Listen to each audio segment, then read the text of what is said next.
Olá, sejam todos muito bem-vindos a mais um Evangelho no Lar das Casas dos Espíritos Unidades 1 e 2.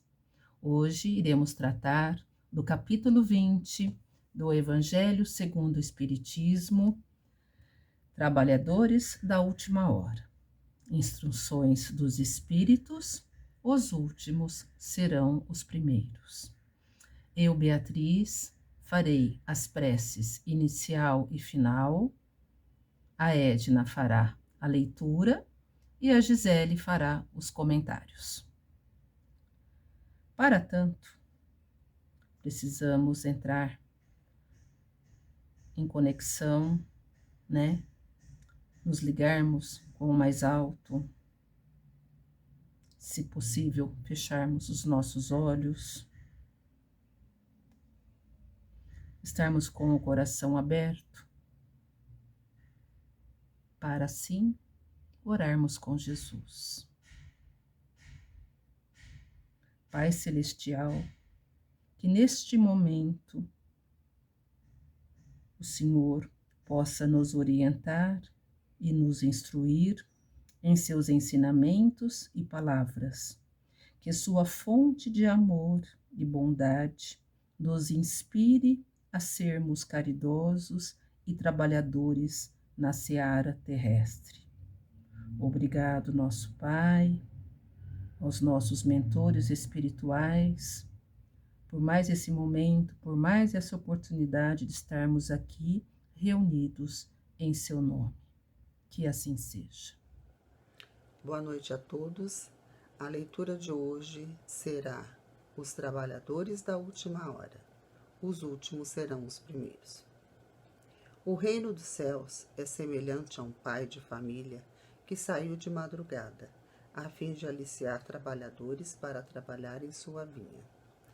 Tendo acertado com os trabalhadores que eles teriam uma moeda por sua jornada, os enviou à vinha.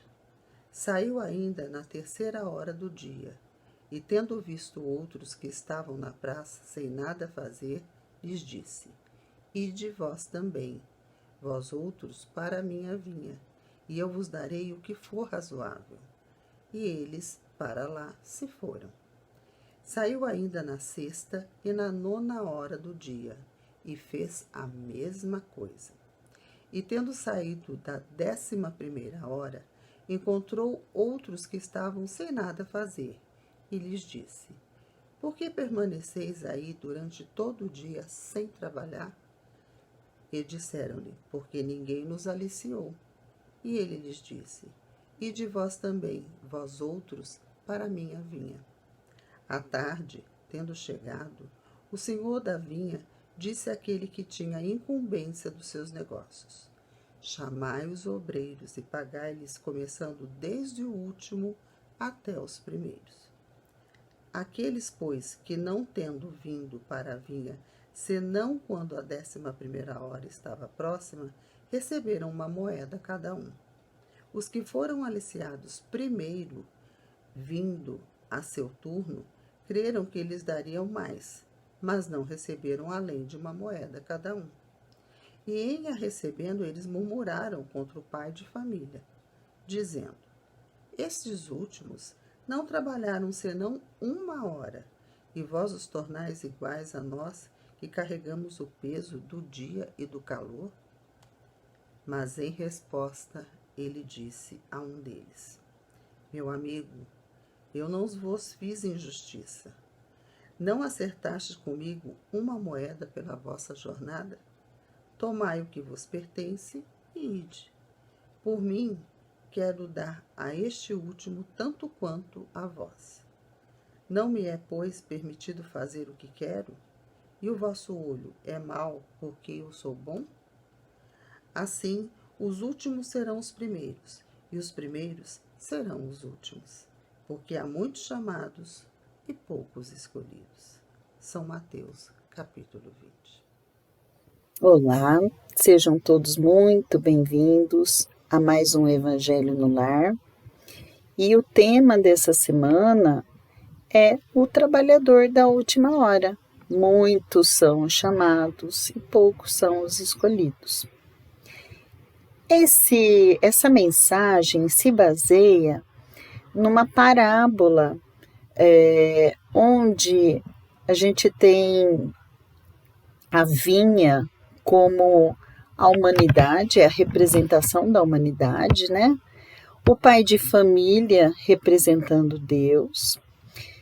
Os servos são aqueles que trabalham com as almas para a humanidade produzir o vinho, que seria o resultado espiritual.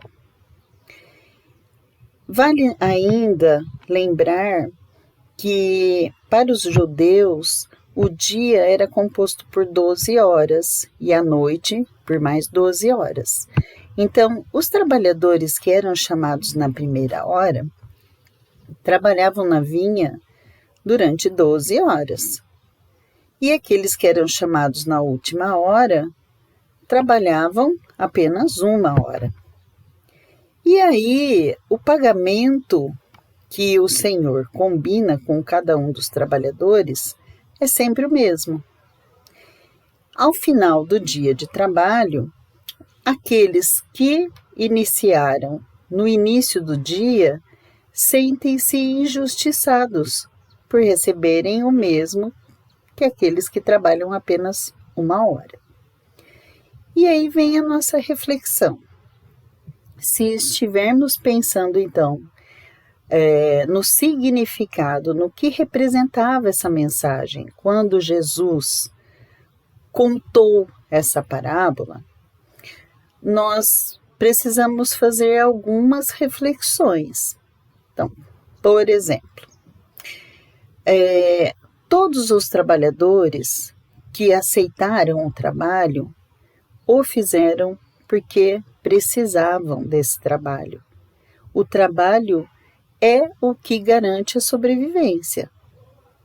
Então, todos os trabalhadores, pensando na humanidade, estão aqui trabalhando pelo seu aperfeiçoamento espiritual, pelo seu aprendizado intelectual, moral, a fim de contribuir para que a humanidade se torne melhor. Então, é visando um bem individual e, com certeza, também um bem coletivo. O pagamento é justo? O mesmo pagamento para todos? O pagamento é esse. O que é que nós esperamos quando reencarnamos de acordo com necessidades que nós mesmos temos de sanarmos dificuldades, de nos perdoarmos diante daqueles que nós fizemos sofrer, daqueles com os quais nós fomos omissos ou displicentes? Que pagamento é esse que nós queremos? Quando nós encarnamos, nós solicitamos a misericórdia divina, a oportunidade de trabalharmos pelo resgate das nossas faltas, pelo aperfeiçoamento do nosso próprio espírito. Nós não reencarnamos para recebermos um salário maior do que o do nosso irmão. Se nós tivermos que trabalhar o dia todo, se nós tivermos que trabalhar muito mais do que aquele que nós julgamos que trabalhe menos pelo seu aperfeiçoamento, deve haver alguma razão para isso. Muito provavelmente, nós necessitamos utilizar melhor as nossas horas, porque temos muitas tarefas a serem realizadas, diferente de outros irmãos que já estão fazendo um uso melhor das suas horas. Então não cabe a nenhum de nós julgarmos quem deve receber mais e o que seria esse pagamento maior. porque Deus não faz distinção entre os seus filhos. O pagamento é igual para todos. Que pagamento seria esse? Além de nos sentirmos melhor com a nossa própria consciência, de nos sentirmos libertados de culpas diante do resgate de erros do passado. O que seria esse pagamento? Bem, nada mais do que a retribuição com justiça, generosidade e o trabalho que fizermos com amor, a qualquer tempo em que formos chamados. E o que seria esse pagamento? Além da nossa consciência tranquila por conseguirmos pedir perdão, trabalhar nos nossos erros, resgatando muitas vezes sofrimentos do passado, além de aprendermos, renovarmos os nossos pensamentos, as nossas atitudes, nos libertarmos de culpas, de dores, de tristezas. Que pagamento seria esse?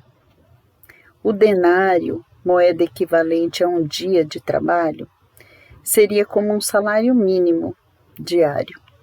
Então, o fato de ter servido como pagamento igual para todos os trabalhadores simboliza bem que o trabalho na seara do Senhor tem apenas um e o mesmo salário. Maior vivência espiritual, crescimento intelecto-moral e desenvolvimento do potencial afetivo. Então, estamos trabalhando a qualquer tempo, no momento em que conseguirmos ouvir esse chamado para o bem individual e coletivo. Que cada um de nós consiga ouvir e assumir o trabalho na seara do Senhor.